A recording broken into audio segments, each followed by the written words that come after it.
बुद्धिमान व्यक्ति ये 7 बातें किसी को नहीं बताते। 7 things to keep private Buddha. Story. बुद्धिमान व्यक्ति ये 7 बातें किसी को नहीं बताते।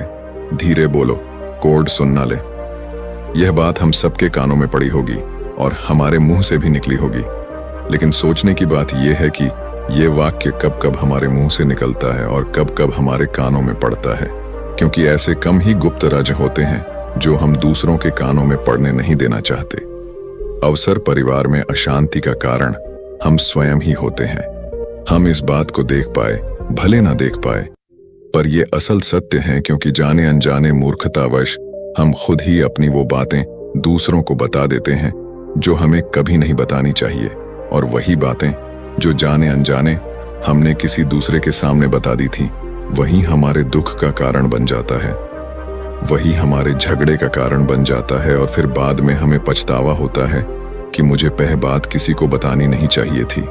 मेरी ही गलती हुई कि मैंने जाने अनजाने ये बात सभी को बता दी। इसीलिए आज की जो बौद्ध कहानी मैं आपको सुनाने वाला हूं, उसे सुनने के बाद आपको 7 ऐसी बातें पता चलेंगी जो आपको कभी किसी को नहीं बतानी। ये जो 7 बातें हैं जो आपको किसी को नहीं बतानी, क्यों नहीं बतानी, इसके पीछे का तर्क भी मैं आपको दूंगा। और इन 7 बातों के अलावा अगर आपको लगता है कि कोई बात ऐसी है जो मुझसे छूट गई या मैं नहीं बता पाया, तो कमेंट सेक्शन में जरूर बताना। इससे पहले कि आप इस बौद्ध कहानी में खो जाएं, इस चैनल को सब्सक्राइब जरूर कर लें। तो चलिए कहानी शुरू करते हैं। एक समय की बात है। एक नगर में राजेश नाम का एक युवक रहता था। वो युवक बहुत गरीब था। 2 वक्त की दाल रोटी भी बड़ी मुश्किल से उसको नसीब होती थी। किसी काम की तलाश में दिन रात खोज करने पर भी उसे कोई काम नहीं मिल रहा था। फिर एक दिन उसने अपनी पत्नी के सामने अपनी सारी समस्या बता दी। उसने अपनी पत्नी को कहा कि मैं जिस जगह भी काम मांगने के लिए जाता हूं, तो हर कोई मुझे यह कहकर काम नहीं देता कि हमारे पास काम की जरूरत नहीं है। मैं काम की तलाश कर करके थक चुका हूं। मुझे समझ नहीं आता कि मैं तुम लोगों का पेट कैसे भरूंगा, अपने बच्चों को कैसे पालूंगा, और ये चिंता मुझे दिन रात खाए जा रही है। ये सुनकर उसकी पत्नी ने कुछ सोचकर कहा कि तुम एक आदमी के पास एक बार ही काम मांगने के लिए जाते हो, और जब वो काम नहीं देता तो तुम 2 बार उसके पास जाते तक नहीं हो। अगर तुम्हें उनसे काम लेना है तो तुम्हें हमदर्दी जतानी होगी, तुम्हें उनसे हमदर्दी हासिल करनी होगी, अपनी गरीबी दिखानी होगी, ताकि वो लोग तुम्हारी मजबूरी समझकर तुम्हें काम पर रख लें। इसीलिए शर्म मत करो, उन्हें अपनी मजबूरी बताओ, अपनी गरीबी बताओ, और इसी उपाय से तुम काम पा सकते हो। ये बात राजेश के मस्तिष्क में बैठ गई और अगले दिन काम मांगने के लिए वो उसी सेठ के पास जा पहुंचा जहां पर वो पिछले दिन काम मांगने के लिए गया था। लेकिन इस बार उसने हाथ जोड़कर उस सेठ से प्रार्थना की, उससे विनती की कि वो बहुत गरीब है और उसे काम की बहुत आवश्यकता है। वो जो कुछ भी उसे देंगे उसमें संतुष्ट हो जाएगा, पर कृपया करके मुझे अपने यहाँ काम पर रख लें। उसकी ये हालत देखकर उस सेठ ने उसे अपने यहाँ काम पर रख लिया। वो रोज वहां पर काम पर जाने लगा। अंदर ही अंदर वो खुश तो था कि उसे काम तो मिला, लेकिन उसे वेतन दूसरे लोगों से कम मिलता था। वही काम जो दूसरे लोग कर रहे थे, उन्हें ज्यादा वेतन मिल रहा था और इससे कम वेतन मिल रहा था। जब इस बारे में उसने अपने सेठ से कहा तो सेठ ने कहा कि देखो भाई, तुम्हें काम की जरूरत थी, मैंने तुम्हें काम दिया। मेरा धन्यवाद करने की बजाय तुम मुझसे शिकायत कर रहे हो। यह सुनकर रिंकू वहीं पर चुप हो गया। बात कहीं ना कहीं सत्य थी। सस्ती सेठ ने तो उसे उसकी मजबूरी के हिसाब से ही काम दिया था और इसीलिए वो उसे अपने अनुसार ही वेतन देता था। लेकिन धीरे धीरे उसने ये बात अपने सगे संबंधियों और अपने दोस्तों को भी बताना शुरू कर दी कि उसका सेठ कैसा आदमी है और उसे कितना वेतन देता है। समय बीतता रहा और राजेश पूरी लगन के साथ अपना काम करता रहा, लेकिन अब परिस्थितियां बदलने लगी थीं। सेठ अब राजेश से दूसरे लोगों से ज्यादा काम लेता था और उसे कम वेतन उसे देता था। यह बात राजेश के मन को बहुत खलती थी। वो दूसरों से ज्यादा मेहनत कर रहा है और उनसे कम वेतन पा रहा है। इससे उसके आत्मसम्मान को बहुत गहरी चोट पहुंची। अब धीरे धीरे उसका मन अपने काम से हटने लगा। उसका मन काम में लगता ही नहीं था। जाहिर सी बात है कि ऐसी जगह किसका मन लगेगा जहां आदमी को अपने आत्मसम्मान के साथ समझौता करना पड़े। इसीलिए जल्द ही उसने अपना काम छोड़ दिया और वो घर पर आकर खाली बैठ गया। अब उसके पास घर का खर्चा चलाने के लिए भी पैसे नहीं बचे थे। इसीलिए उसने अपने सगे संबंधियों और अपने दोस्तों से सहायता मांगनी शुरू की। लेकिन उसके दोस्त उसके सामने तो उसे दया का पात्र समझते थे, उसे दिलासा देते थे, लेकिन पीछे से उसका मजाक उड़ाते थे। वो कहते हैं कि कितना बेवकूफ है, सेठ ने इतना काम लिया और बेचारे को पैसे भी नहीं दिए। अरे हम इसको पैसे दे दें तो ये कल हमारा भी पैसा वापस कर पाएगा। इसकी ऐसी हालत है, काम तो इसके पास कुछ है नहीं, पैसा कहां से लाके देगा। और इसी वजह से राजेश की हालत दिन ब दिन खराब होती जा रही थी। जब वो दिन रात तनाव में रहने लगा था, वही दोस्त, वही सगे संबंधी जो उसके अपने होने का दिखावा कर देते, वो उसे दया का पात्र समझ रहे थे। उन्हें उसके ऊपर तरस आ रहा था। सब लोग आकर उसे ज्ञान तो बहुत देते थे, लेकिन कोई सहायता नहीं करता था। और अक्सर ऐसा ही होता है, ज्ञान देने वाले तो बहुत मिल जाते हैं, लेकिन मदद करने वाले, उंगली पकड़कर, हाथ पकड़कर आगे चलाने वाले कितने लोग मिलते हैं। एक दिन उसे पता चला कि पड़ोस के गांव में एक बौद्ध भिक्षु आया हुआ है जो बहुत ही ज्ञानी है। राजेश इतना तनाव में था कि उसे कोई रास्ता नजर ही नहीं आ रहा था। इसीलिए जाने या अनजाने वो उस बौद्ध भिक्षु के पास पहुंच जाता है। वहां पहुंचकर वो सीधे उनके पैरों में गिरकर रोने लग जाता है। वो रोते रोते उन्हें अपनी सारी परिस्थिति बताता है। उसे बताता है कि किस तरह उसके सेठ ने उसका फायदा उठाया और उसके सगे संबंधी उसके साथ कैसा व्यवहार रखते हैं। सारी बातें सुनकर बौद्ध भिक्षु ने उसे चुप कराते हुए कहा कि बेटा, ये सारी समस्याएं तुम्हारी बुद्धिहीनता, तुम्हारी मूर्खता के कारण उत्पन्न हुई है। अगर तुम्हारे अंदर विवेक होता तो इनमें से एक भी समस्या तुम्हारे मन को दुखी नहीं कर सकती थी, लेकिन तुमने अपने अविवेक के कारण, अपनी मूर्खता के कारण खुद ही अपने रास्ते में कांटे बिछा दिए।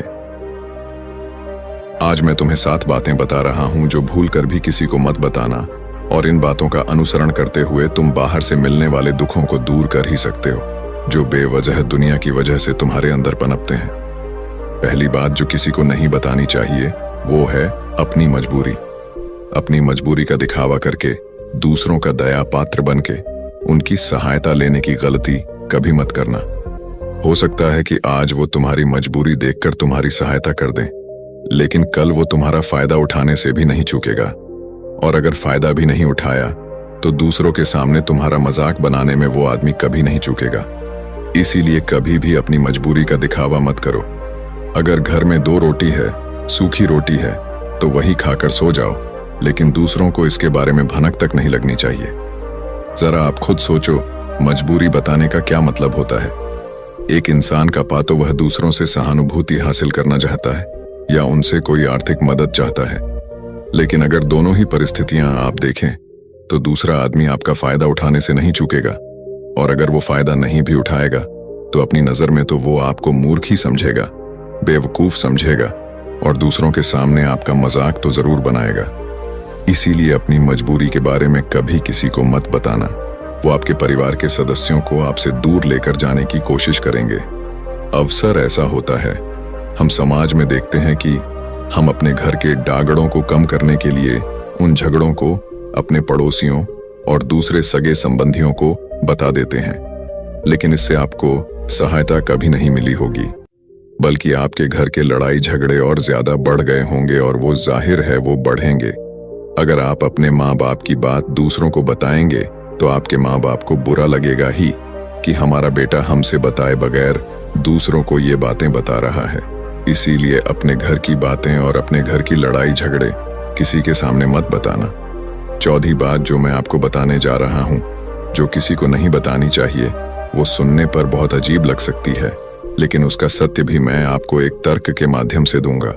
मैं कहता हूं कि अपनी आमदनी किसी को मत बताना। अब अपनी आमदनी न बताने के पीछे क्या मतलब हो सकता है। जरा सोचिए कि आप अपनी आमदनी अपने दोस्तों को बता देते हैं, तो जब आपके दोस्तों को जरूरत पड़ेगी तो वो सिर्फ आपको ही बात करेंगे, क्योंकि उनको पता है कि अगर आपकी आमदनी ज्यादा अच्छी है तो आप भी उनकी मदद कर सकते हैं, और इसीलिए ज्यादा लोग आपसे सहायता मांगेंगे, और जब आप उनकी सहायता नहीं करेंगे तो वो सोचेंगे कि इस आदमी के पास पैसे हैं, मेरी सहायता कर सकता है। लेकिन यह सहायता कर नहीं रहा है और इसीलिए जॉब की आमदनी आप दोनों दोस्तों के बीच एक झगड़े का कारण हो सकती है। कम आमदनी होगी तो लोग मजाक उड़ाएंगे और ज्यादा होगी तो सहायता मांगेंगे, तो अपनी आमदनी बताने का कोई मतलब नहीं है। पांचवी बात जो मैं आपको बताने वाला हूं उसे आप गांठ बांध लेना और किसी को ये बात मत बताना। अपनी कमजोरियां और अपनी ताकत, अक्सर इंसान को पता नहीं होता है कि उसकी कमजोरी या उसकी ताकत क्या है। लेकिन अगर आपको अपनी कमजोरी और अपनी ताकत पता है तो पहली बात तो आप बहुत ही बुद्धिमान आदमी हैं। और दूसरी बात कि आपको ये बातें किसी से साझा नहीं करनी है, क्योंकि अगर आपकी कमजोरी या दूसरों को पता चल गई तो वो आपकी कमजोरियों का फायदा उठाएंगे, और अगर आपकी ताकत पता चल गई तो वही ताकत आपकी कमजोरी बन जाएगी, क्योंकि वो ताकत दूसरे आदमी को पता है और यो ताकत की कार्ड भी ढूंढ ही लेगा। अपनी कमजोरी और अपनी ताकत अपनी पत्नी या अपने पति को भी नहीं बतानी चाहिए, क्योंकि इसके बाद आपको घर में उनसे हमेशा दब के रहना पड़ेगा। अगली बात जो किसी को नहीं बतानी चाहिए वो है अपने मित्र और अपने शत्रु। आप अपने मित्रों के बारे में अगर दूसरे लोगों को बताएंगे तो वह आपके मित्रों के साथ अपनी घनिष्ठता बनाकर आपको धोखा दिलवा सकते हैं। आपके गहरे मित्रों को आपसे दूर करने का प्रयास कर सकते हैं। अक्सर आम आदमी ऐसा नहीं करता, लेकिन आपके दुश्मन ऐसा करने की कोशिश कर सकते हैं। और दूसरी बात जो किसी को भी नहीं बतानी चाहिए वो है अपनी अतीत की गलतियों और भविष्य की रणनीतियां। जरा सोचो कि अगर हम अपने अतीत की गलतियां किसी दूसरे को बताते हैं तो उसका क्या प्रभाव होगा। वो गलतियां ठीक तो नहीं की जा सकती, जाहिर है, तो उन्हें बताने का क्या मतलब रह जाता है। आप अपने अंधेरे पक्ष को खुद दुनिया के सामने बता रहे हो, खुद अपनी गलतियां दूसरों के सामने बता रहे हो। इससे उस आदमी की नजर में आपका एक चरित्र गठित हो जाएगा और वो भविष्य में हमेशा आपको उसी नजरिए से देखेगा। इसीलिए किसी भी आदमी की नजर में अपना चरित्र गठित मत होने दो। और जरा सोचो कि आप व्यर्थ में ही अपने भविष्य की रणनीतियां दूसरों के सामने बता रहे हो। जो लोग आपके काम का हिस्सा ही नहीं है उनके सामने अपनी भविष्य की रणनीतियां, अपनी डींगे हाँकने का क्या फायदा। वो लोग आपकी सहायता तो नहीं करेंगे, लेकिन आपकी भविष्य की रणनीति यों में बाधा जरूर बन सकते हैं। आप खुद अपने विवेक का इस्तेमाल करिए और सोचिए कि आपके साथ भी ऐसा हुआ है कि आपने अपनी भविष्य की रणनीति किसी को बताई हो और वो कामयाब ही ना हुई हो। जरूर हुआ होगा, जरा गौर से सोचिए। तीसरी बात जो किसी को नहीं बतानी चाहिए वो है अपने घर की बातें। जो भी हमारे घर के अंदर आपस में बातचीत होती है, हमारे माँ बाप के साथ, हमारी पत्नी के साथ, हमारे बच्चों के साथ, वो बातें परिवार तक ही सीमित रहनी चाहिए। अगर आप इन बातों का दूसरों के सामने किंढोरा पीटते हो तो दूसरों को आपके घर में घुसने का एक मौका मिल जाता है और वह इसका फायदा उठाने से कभी नहीं चूकेंगे। दूसरी तरफ आपके शत्रु का भी किसी को नहीं पता लगना चाहिए, क्योंकि आज जो आपका मित्र है अगर कल वो आपका दुश्मन हो गया तो वो आपके दुश्मन के साथ ही अगली और आखिरी बात कहना चाहता हूं कि जब तुम दान करते हो तो दान के बारे में भी किसी को मत बताना, नहीं तो दान करना व्यर्थ हो जाता है, बेकार हो जाता है। जब आप अपने दान का डिंडोरा पीटते हो तो आप ये बता रहे हो कि मैं कितना बड़ा दानी पुरुष हूं, और ये आपके अंदर एक अहंकार निर्मित करेगा। इसीलिए दान गुप्त रूप से किया जाए उतना ही अच्छा होता है, उतना ही फलदायी होता है। जब आपका बायां हाथ दान कर रहा हो तो दाएं हाथ को बिना पता चले कि बायां हाथ दान कर रहा है। ये साथ